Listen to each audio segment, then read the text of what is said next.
disse portami domani il cuore di tua madre per i miei cani. Lui dalla madre andò ad ucciso, la la la la la la la la, dal petto il cuore le strappò e dal suo amore ritornò. Le mani!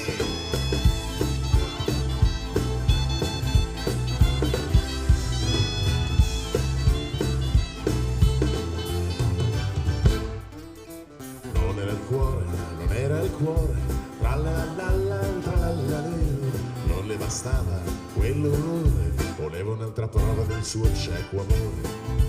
Gli dissi amore, se mi vuoi bene, tra la la la la tra la la la, gli dissi ancora se mi vuoi bene, togliti le pinze, le quattro vene, e bene ai polsi lui si tagliò, tra la la la la tra la la la, e come il sangue ne sgorgò, correndo come un pazzo da lei tornò.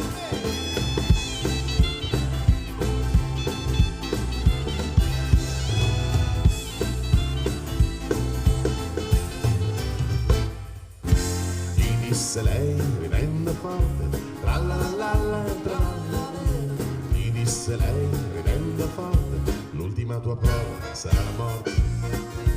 E mentre il sangue lento usciva e ormai cambiava il suo colore, la vanità fredda gioiva, un uomo s'era ucciso per il suo amore.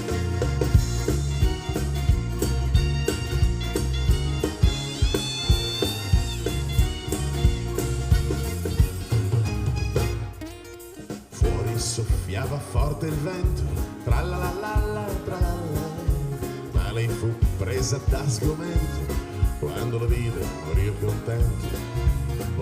contento e innamorato, quando a lei niente era restato, non il suo amore, non il suo bene, ma solo il sangue secco delle sue pene.